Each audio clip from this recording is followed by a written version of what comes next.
Ang unang tanong po, Mr. President, kay Raquel Bayan ng Radyo Pilipinas. Good afternoon po, Mr. President. Sir, yung sumbong sa Pangulo Portal naging...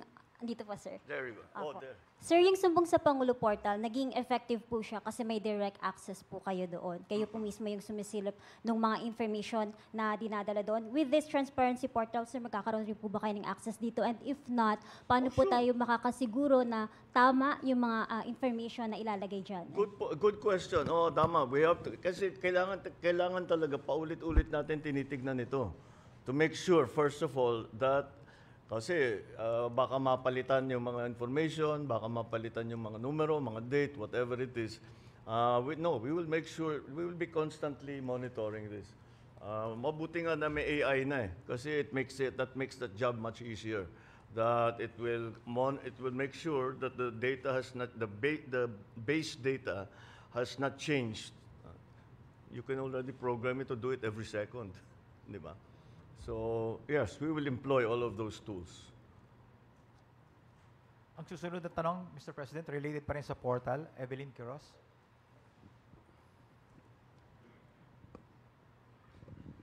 Good afternoon, Mr. President. Clarification lang po, ito pong portal, ginawa po ng DPWH with the help of PADSI, Philippine Aerospace po. Yeah. No, they came in doon sa satellite imaging. Opo. Doon yung pinipicture nung ano. Doon po sa... Oo, kasi pag may request kami na tignan itong project na ito, actually monitoring din yan eh. I don't know if you noticed, one of yung picture na pinakita namin sa iyo was a work in progress hanggang natapos. It was a flood control dike na mahaba. It started saan yun? Yung tinitignan natin kanina. Anyway, it was one of those and that's constant naman ang monitoring yan eh. Before hindi natin ginagawa. And then, follow up po, Mr. President. Pinakita po kanina dito yung actual bidding po sa isang lugar, kung saan man pong DP District Office. Pero yung pre-qualification po ba, yung before po na actual bidding, kasama din po ba dito sa portal natin? No, because the prequel is not sa back na lang yung pupunta. Yung sa the prequel is not done like that way. The pre-qualification is done in an office pinag-usapan na kinokonferensya yan. So it's not useful for anybody to watch it. Pero kung merong ginagawa doon sa pre-qualification, lalabas sa bidding yan eh. Ba't yan lang ang nag-bid? Ba't nawala si ganito, si ganyan, si ganyan, si ganyan? Di ba? Lalabas at lalabas yan eh. Mr. President, Baka last question na lang po. Sure. Yung pong sinabi nyo kanina, nag-start po yung from anong agency, how much, sino po yung contractor, yung pang hanggang sa matapos, meron po tayong picture from start to finish. Pero na-consider din po ba ng DPWH na, kasi po ito pong na-file natin ng mga cases sa Sandigan Bayan, kasama po sa mga initial na warrant of arrest, yung po sa mga district offices na mga chief ng planning, sila po yung nag-review o tumitingin po actual sa mga project. Kasama po ba yun na kinonsider din po na pwedeng private na lang po yung para mga PMO na ginagawa ng mga private offices po? Kung pwede. Again, hindi ko naintindihan. Kasi po ngayon, bawat district po, meron po tayong tinatawag na hepe ng planning, Sure. Ano po yun, Oo. secretary? Oo. Sila po yung titingin kung ano po yung actual. Yun nga po, dito nga po nagka-problema, hindi ho ba napapalusot? Na-consider po ba, or pwede po ba natin i-consider na magkaroon ng private mga engineers, yung mga PMO na tinatawag po? Para maiwasan po yung maulit ito. Kasi po ang purpose po natin ay maiwasan to, ma-resolve. So, pwede po bang ma-consider yun? Kasi po sa private, yun po ang alam kong ginagawa, Mr. President. Oo nga. Thank you po. Third party? Pwede. Third party inspector? If that's what's necessary, I just hope it doesn't. Basta hindi patagalin yung proseso, bakit hindi? Who will pay for it? Thank you, Mr. President. The next question from Maricel Halili. Hi, sir. Good afternoon. Good Sir, afternoon. on other issue, after the statement of Malacanang that E.S. Bersamin has voluntarily filed his resignation, E.S. Bersamin also spoke to the media saying that he was asked to resign. So, sir, first, was he asked to resign? Why did you decide to let go of both E.S. Bersamin and Secretary Pangandaman? And what does it say about the cabinet that E.S. and Secretary Pangandaman were dragged into this issue? Well, you know, the question about the Chief Luke and myself, wala, nag-usap na kami. And we understand each other, and we decided to keep it between ourselves. There's no bad blood, there is no acrimonious feeling there, so that's fine. Si Sec Mina, because her name was dragged into the whole thing. You know, it makes it clear that whatever is going on, kung ano man ang mga questioning, kung ano man ang mangyayari, we want to be sure that she's not in a position where she might be suspected of influencing all that.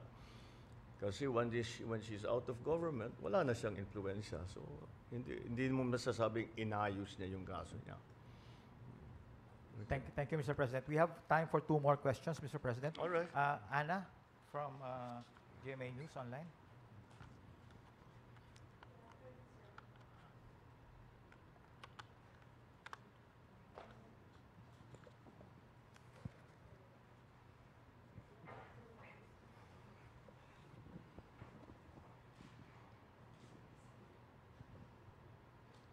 Good afternoon, sir.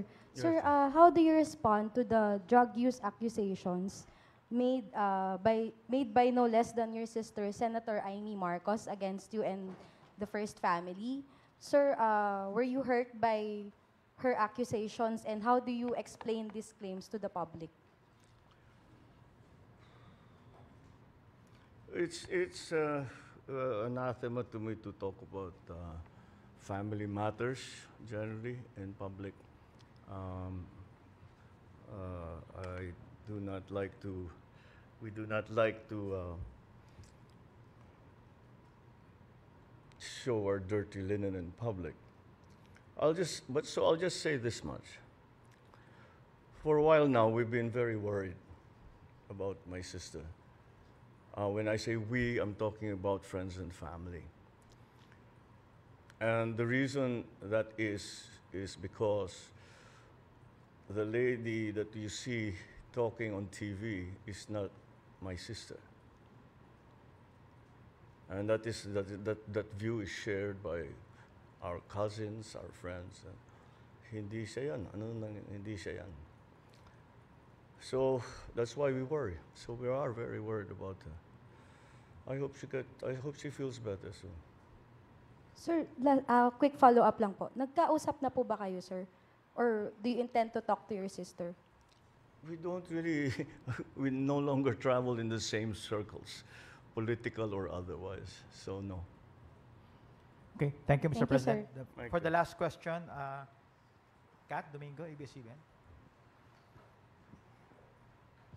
Good afternoon, Mr. President. Sir, we understand that you earlier mentioned that you do not want to dignify statements from former Oh. You do not want to dignify statements from former Ako Bicol Party List Representative Zaldico, but he came out with a recent video claiming that you received over 50 billion, if I'm correct, in kickbacks. Yeah. We know that you don't want to respond to this anymore, but the public begs for your answer. How do you actually convince the public that in this battle of he said versus you said, how do you convince the public that you are the more credible side of this story, and how do you respond to his allegations directly? Well, look at the quality of the statements. Alam mo, mahaba nang naging mga usapan natin tungkol sa fake news. Anyone can go online and make all kinds of claims and say all kinds of things. Paulit-ulit. But it means nothing. For it to mean something, umuwi siya rito. Harapin niya yung mga kaso niya. Kung meron siyang gusto sabihin, sabihin niya. Malalaman naman ng tao yan eh. Patunayan. But come home. Come home. Ba't ka nagtatago sa malayo? Ako, hindi ako nagtatago eh. Kung meron kang akusasyon sa akin, nandito ako. Gawin niyo ang pareho. At para patas lang naman. Okay. Thank you very much, Mr. President. That ends All our right. press conference.